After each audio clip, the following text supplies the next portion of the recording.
SmackDown review, and the unexpected happened. First, that SmackDown has actually been better than Raw this year, even though it's been just 2 weeks, and that Drew McIntyre is the new WWE Undisputed Champion.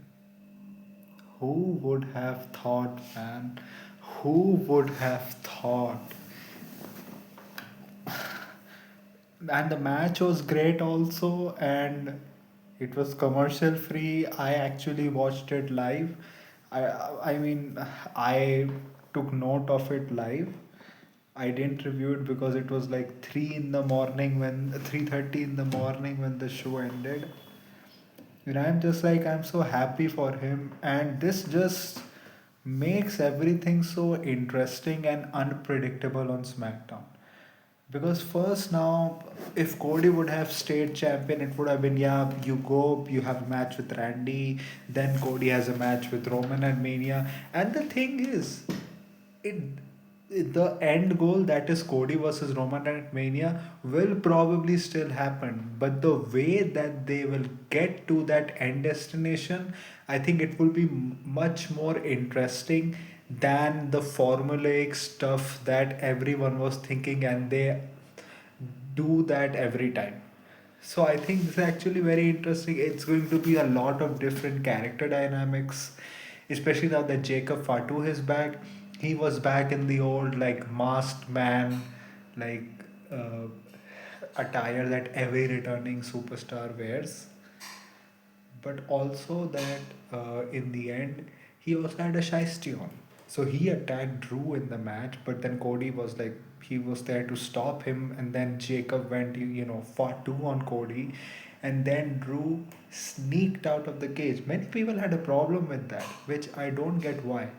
Do you know the only victory that he got against CM Punk in the whole feud was like due to Seth Rollins being there, and he kicked him in the balls and he got a victory. Like Drew's character has always been kind of that he can beat you up, but he is a coward psychopath. Like he will steal people's, uh, hand braces or whatever you call it, bracelets. Then he will, burn people's dad's photos. He will use low blows. He will use the help of the same people who screwed him out of the title to win a match, which he has done against Cody earlier as well. So this actually makes sense in Drew's character. Drew has always been kind of like, he's a tall, lanky dude. He has muscles. He can beat you up, but he is a coward in the end. He is a psychopath heel, but he's a coward psychopath heel as well. And you have seen that in his every feud. I think also the way that they built the match throughout the night was also good. It was, Drew first having Dusty's watch that he pawned off to, to provide for Cody's future. And I think that was a really good thing by WWE, because many people who would have watched that would have thought, now he's not winning, because generally people don't win when they go to this far, especially a heel. Then they also had, different people like him talking to Damien Priest. Damien Priest was there also, that he wants to come for the WWE Championship. You had that confrontation. Drew McIntyre, another segment, he was like, where he has to do it. It has to be now or never. So it was a good way that they built. And Cody having those conversations, like having a conversation with Matt Cardona. Matt Cardona saying that I am not just back to be here, I'm back to win the championship. And he was like, I'll see you after, after beating Drew. That didn't happen. Uh, Also, you had Sami Zayn backstage saying that he kind of hopes that Drew wins because he has never defeated Drew McIntyre. But then he was also like, Cody is a good guy, he's my friend, so Cody. Then apart from that, you had Randy Orton in the opening segment. Trick Williams interrupted him, which is first thing, kudos to the management for putting Trick in these like against people who matter. First, it was Sami Zayn, like who is a proven proven like good hand there. Then you have him against Randy Orton. Though I would say in the segment, the thing is Trick has his always like a guy who repeats his catchphrases a lot, be it as a heel, be it as a babyface, and that's fine. But even in his heel stuff, he generally does add things in between. Apart from the catchphrases that makes the whole promo interesting related to the opponent or related to the person in front of him, which he really didn't do with Randy, like saying this is not 2006, it is 2026, and even the crowd was kind of like was like Randy worshipping Randy a lot. Randy also was, I think, in his like, oh, I like like mocking his lemon steppers and everything, which was a little bit cringe, but fine. Then Miss comes out, actually, because Trick tries to attack Randy or all. He tries to get one up on Randy, but Randy RKO's him. Trick is outside the ring. He's like with himself. The thing is, one thing I like, Trick is already with like the main eventers, because also then Ray Phoenix comes out. He has a match, though I think this match didn't do the job which it was supposed to do. It didn't really showcase any of Trick Williams's in-ring stuff, I would say. This match went on for long. I would actually say that some of the moves that Ray Phoenix did got highlighted a lot more, but in the end, Trick Williams got like a pin victory over Ray Phoenix due to grabbing his tights. Where you can say they protected Ray Phoenix, and they kind of showed that Trick is kind of like, he has the gift of gab, but he cheats to win. But apart from that, I really hope Trick Williams has a match where people can like fall in love with his in-ring wrestling, that he gets over in ring too. And he has improved a lot in ring, and the opponents that he has against him, I think probably for the future, people like Sami Zayn, maybe Carmelo Hayes in the future, I think those are guys that will get it out of him. And I hope that happens, because this clearly shows that they see a lot in Trick Williams, and I hope they stick with him. Apart from that, you had Julia defending a title against Alexa Bliss, which I don't mind, but it's also kind of like really random that why suddenly Alexa Bliss, who is so entrenched in the tag team division, is suddenly challenging for the United States Championship. You had Alexa telling Lash to get rid of Naya, because she has had uh, you know a feud with her in the past. Then you had that match, which was a fine match, but then Julia won it due to interference from Lash Legend. Then after the match, Naya and Lash destroyed Alexa. Naya did the L thing also. I'm like, it's fine, but the thing is, they need to know the only way that you can get Julia over is first by giving her some promo time, and Kiana also some promo time, and showcasing first what their relationship is. We all know it's more of like a lawyer and client, but you need to show the relationship so that people can get invested into that relationship, that they can be, when eventually the turn happens, they can be emotionally involved in that. And also, first, you need to give her matches where she can just wrestle. You can have her win by interference or by a low blow or anything, but give her matches time. Let her showcase her stuff, because I remember her first defense against Zelina. The feud was pretty ass, but the match, they got time. It was a pretty good match, and the crowd got into it, and they cheered when Julia won.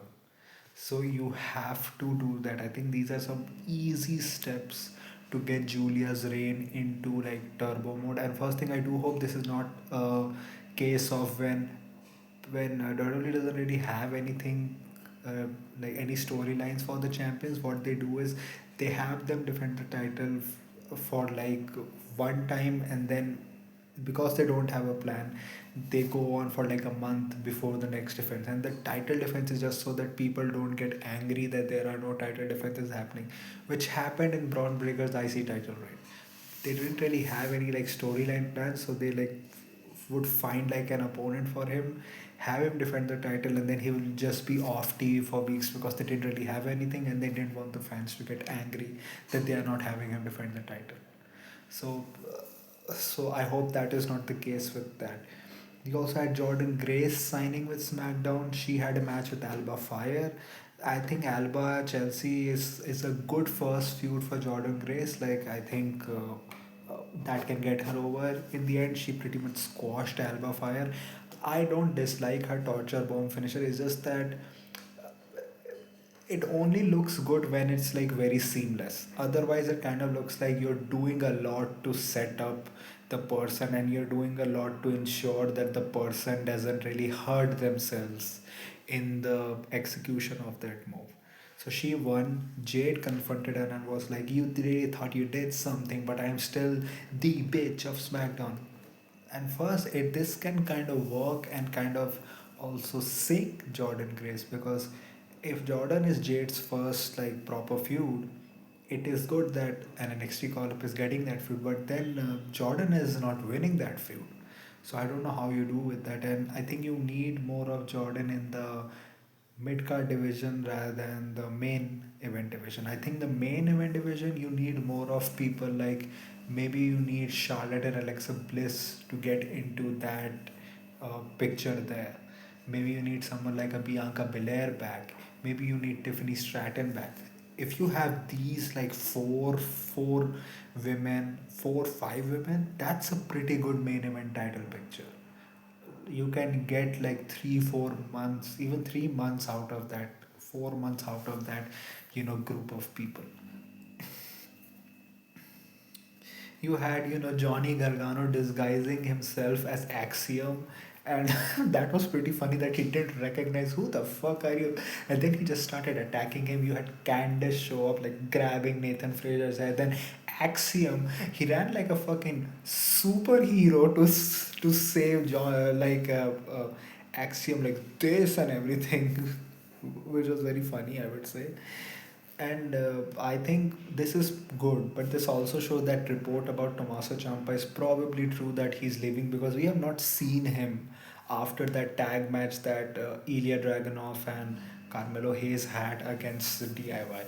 And I think I kind of like this, like they're trying to establish Johnny Gargano as a firm mid card heel for the SmackDown division, and I think this is the right way to do. I just hope that they get the titles of the Wyatt Six. MFT and Wyatt Six had a pretty good match. The ending was kind of like very like spooky, loony types bullshit. Like Solo has that lantern and everyone gets distracted, and that has the MFT win the match. So now probably they're gonna defend the title. I just hope they win the tag titles, because I think if you're having a 3 hour show, you need the tag division to feature regularly on television, like it was during the previous one. And this time you have like a proper heel stable as a tag team, and you have a bunch of tag teams who are not doing anything since the Wyatt Six have become champions. Another thing, I'm really like concerned about the Street Profits. They have not been on television for a while. I hope it's an injury issue or something. I do, because I don't want them to get released. But it kind of looks like they may get released. But maybe they're having Trick Williams, maybe a faction. You don't know, anything can happen with that. And also, it was announced that you're going to have 4 singles matches next week, which is going to be qualifiers uh, for a fatal 4-way happening at Saturday night's main event. Whoever will win that will challenge the WWE champion at Royal Rumble, which is Randy Orton versus The Miz, which I think Randy is going to win. You are going to have Sammy versus Ilya. Like, Ilya had a backstage segment with Carmelo Hayes and Sami Zayn. Carmelo Hayes also mocked Miz, which was very funny.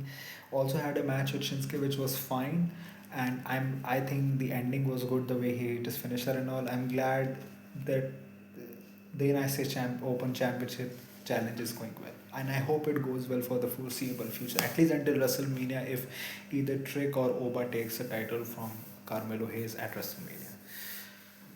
You're gonna have Trick versus Matt Cardona, which I'm kind of like, okay, Trick is gonna win, but it's also like, I know people will be sad because Matt Cardona back again to being a mid carder, but people should remember when Matt Cardona earlier was Zack Ryder, after like 2012, he was a lower mid carder to mid carder. He was also not in the mid card for a lot. He was in the lower mid card and then sometimes mid card. What you can expect Matt Cardona to be in the WWE now is a mid carder who sometimes get a chance at the upper mid card, maybe at the main event. but not winning the championship. And that's a lot better than what he was as Zack Ryder for a lot of years in the past.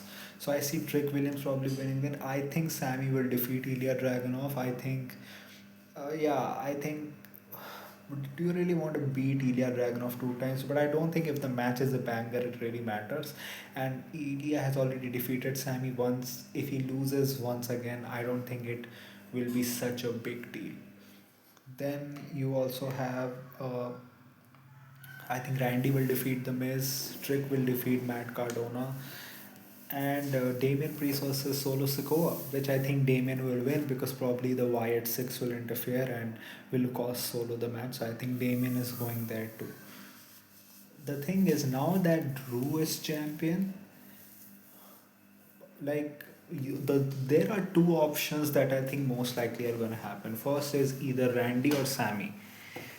Randy like makes sense because he just said he's after the WWE title, and again he has history with Randy Orton. He has been trying to forever like allude that he wants to go after the Universal Championship. He lost the match to Cena because of shenanigans. Even in the King of the Ring finals, he got thrown into the turnbuckle. It kind of looks like his focus is there. He has returned, kind of like a clean slate. You want him in a match there. Sami Zayn, first it's Saudi, like a Drew versus Sami. The crowd will be really hot. A match against Drew will be really good for Sami, and even if Sami loses, it really doesn't hurt him. Like Drew doesn't even have to win the match clean. You know, even if he wins cleanly, it has been established that Sami cannot really defeat Drew. So that can also work. It's just that both of the options are good options for Saudi. It's just that we have seen those matches a lot. I do want to see what happens. And then Jacob Fatu, who really attacked Jacob Fatu? Was it Cody or Drew? What if Jacob just went after Cody because he tried to stop him? Maybe it was just Drew that attacked him. So next week is going to be interesting. How does Jacob get into the WWE Championship scene? Like, does he get involved in these matches? Like, what happens with Cody? Like, is Cody turning tweenerish, heelish? Like SmackDown next week is must see. So, what do you think about the show? What do you think about my review? Tell me in the comment section. If you like this type of content, like this video, share and subscribe. If you don't, share with those who do. My social media accounts, which are my Twitter/X account and my Instagram account, links are in the description. So go follow me on that. My UPI ID link, which is shabboy@okicici, is also in the description. So go donate any amount of money which you can, which can help make YouTube a permanent career option. So that was it for me for today. So thank you. Goodbye. Alvida.